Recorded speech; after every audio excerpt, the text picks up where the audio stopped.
તમે તમારી જિંદગીમાં દરેક પ્રકારનું ડગલું ભરો તો તમે તેની તૈયારી અને તમારા આત્મવિશ્વાસ પૂરો રાખીને પછી ભરો. દરજી અને સુથારના નિયમની જેમ કે માપવું 2 વાર અને કાપવું 1 જ વાર. માપે 2 વાર ને પછી 1 વાર કાપે. એટલે મારો કહેવાનું ભાવ હતી છે કે તમે ગમે એ વસ્તુ કરો છો, XYZ તમે ગમે એ કામ કરો છો, પેલા તમે એ જોવ, એ કામમાં જોવ કે એ કામમાં કામ કેવી રીતે થાય, એ કામનું થવાની પાછળનું એટલું બધું રિઝલ્ટ શું છે. અને જઈએ સામે જે અનુભવી વ્યક્તિ હોય, એ અનુભવી વ્યક્તિ કામ કરીને એનો રિઝલ્ટ એકદમ 0 કેમ આવે, તમે એ જો.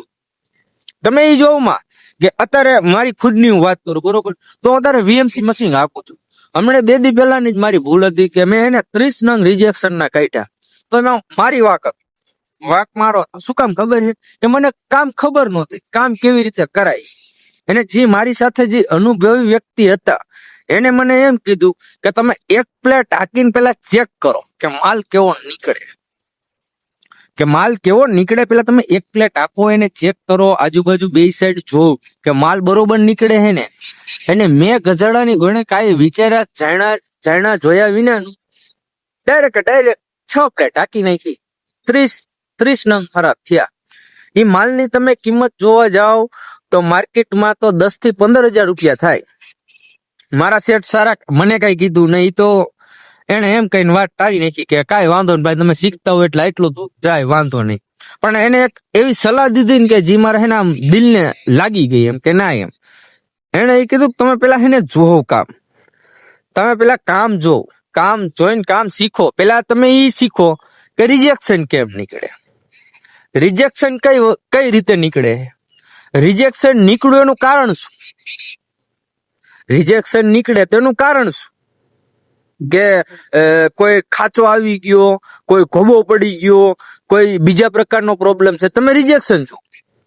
પછી એને એમ કીધું કે તમે જે 2 મહિનામાં તમને જે રિજેક્શન જોતા આવડી જાય ને, એટલે તમને પ્લેટિંગમાં તમને એને ખબર પડી જાય. પણ તમને પ્લેટિંગમાં ખબર પડી જાય ને એટલે તમને કેમ મશીન હાંકવું ની ખબર પડી જાય.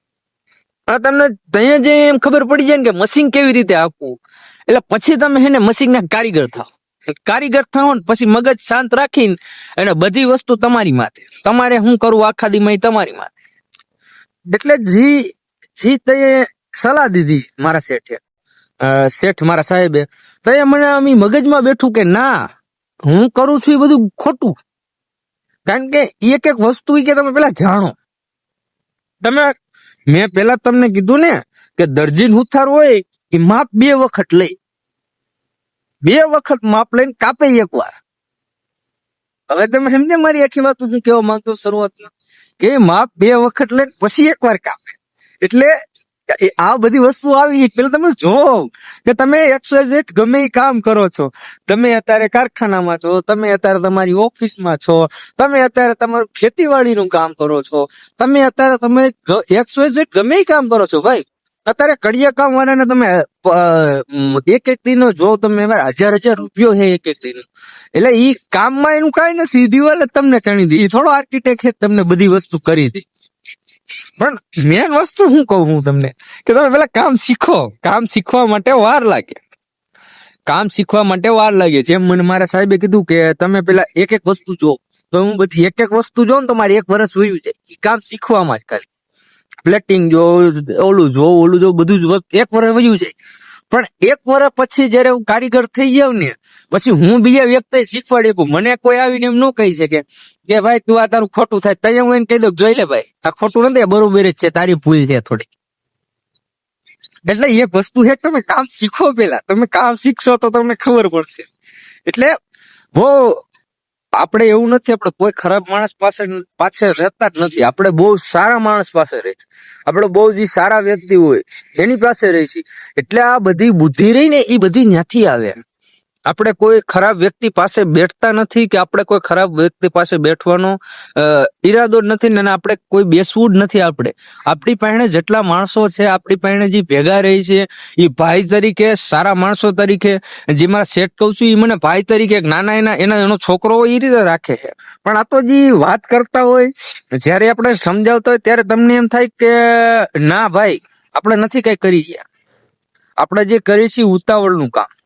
આપણે જલ્દી બધી વસ્તુ જોઈ છે.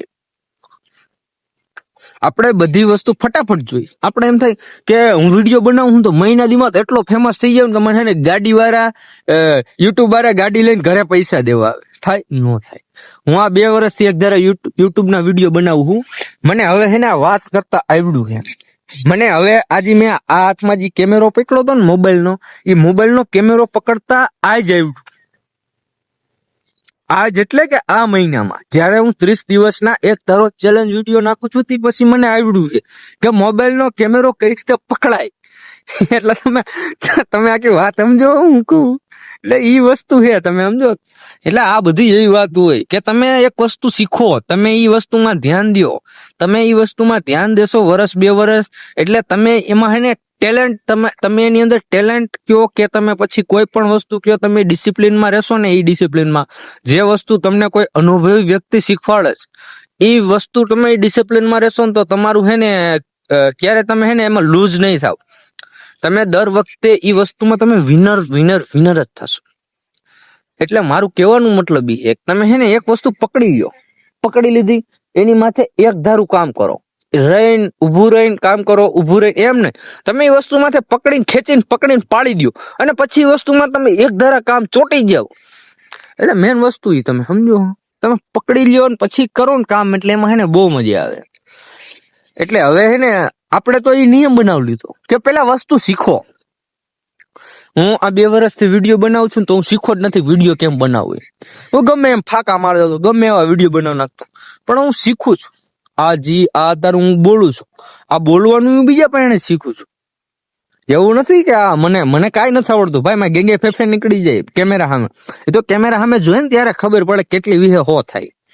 પણ આ તો શું કે કોઈ આપણી ભેગું હોય, કોઈ આપણી સાથે હોય, આપણે કોકને ઇન્ટરનેટ માંથી જોતા હોય તો આપણે સારા કન્ટેન્ટ જોતા હોય તો આપણે સારી બુદ્ધિ આવે. એની સારી બુદ્ધિથી તમે સારી બુદ્ધિ એક સમાજ, એક દેશ, એક દુનિયા, એક વર્લ્ડ, એ તમે વર્લ્ડને તમે તમારી સારી બુદ્ધિ દો તો તમે તમારી સારી બુદ્ધિ દઈને તમે સારી બુદ્ધિ દઈને તમે એને સારું કામ કરાવી શકો છો. હવે હું આવા ખરાબ વિડીયો બનાવું તો મારું હાલવાનું જ છે. મારા સારા વિડીયો એટલે જ મારું કોઈ જોતું નથી. અત્યારે સારું કોઈને ગમતું નથી. સત્ય કઈ તો કડવું લાગે છે. અત્યારે સત્ય કઈ તો તમને કડવું લાગે છે. અને સેકન્ડમાં શું છે કે અત્યારે કોઈને સારું ગમતું જ નથી ભાઈ. અત્યારે તમે ખરાબ વિડીયો બનાવો, અત્યારે તમે 3rd ક્વોલિટીના વિડીયો બનાવો તો જ તમારું હાલવાનું, નકર તમારું હાલવાનું નથી. તમે શું કરી લેવાના હાલો. તો મારો એક ભાવાર્થી કહેવાનો મતલબ એ છે કે તમે એક વસ્તુ જુઓ, તમે એ કામને પેલા જુઓ કે આ કામ છે XYZ ગમે એ કામ હોય તો એનું ન થવાનું કારણ શું છે, થવાનું કારણ ન પેલા એ પકડોમાં થાય કેવી રીતે. પેલા તમે એમ પકડો કે ન થવાનું કારણ શું. હવે મેન હું તમને એક વસ્તુ કહું, બરોબર, દાખલા તરીકે આ મોટરસાયકલ છે તો હવે આ મોટરસાયકલમાં આ જે મોટરસાયકલ રહ્યું, હવે એમાં એન્જિન ખરાબ હોય અને તમે ઘૂસતા મારતા હોય ટાયરમાં તો હાલે ન હાલે. એટલે મારો કહેવાનો મિનિંગ એ તમે એને પેલા જો કે કામનું રિજેક્શન ક્યાં નીકળે. કામ તમે કરો હો, તમે કોઈ પણ વસ્તુ કરો, તમે જોબ કરો, તમે કોઈ પણ XYZ ગમે એ વસ્તુ કરો તો તમે પેલા એનું રિજેક્શન જો કે રિજેક્શન કેમ થયું, શેના કારણે થયું અને કેવી રીતે થઈ શકે ભાઈ. એ તમે વિચારો, એ તમે એક વસ્તુ જો પછી તમે હે ને આગળ એની વિશે હે ને તમે વાત કરો. તો એ બધી વસ્તુ છે. એટલે હવે હું હજી એકવાર છેલ્લી વાર હું તમને કહી દઉં કે તમે પેલા 2 વાર જોવો ને પછી કાપો. સમજો તમે 2 વાર વસ્તુ જોવો કે આ શું છે પછી એમ થાય ને કે ના ભાઈ હવે ખરાબ છે, ઉડાડ નાખો, ત્યાંથી કાપ નાખો. પણ તમે પેલા વસ્તુ જોવો તો તમને ટપા પડશે એની અંદર, એ વસ્તુની અંદર. પછી તમે કાપશો તો તમને એને અફસોસ નહીં. હવે તમે જોયા વિનાનું કાપશો તો સાચું કહું તમને એને અફસોસ બહુ રહે. તમે જોન પછી કાપો. હાલો તો હવે હું તમને મળ્યો પાછો કાલે એક નવા અને એક મસ્ત વિડીયો સાથે અને એક નવી એક જ્ઞાન નવી એક તમારી એક સારી વાત કે જે સમાજને લાગે, જે સમાજના છોકરાઓને લાગે અને યુવાનો કાંઈક સારું એવું એક મારા વિડીયોમાંથી મંતવ્ય મેળવી શકે, તો એવી જ વાત સાથે હું તમને પાછો મળીશ કાલે. તો તે માટે good bye, tata and peace out.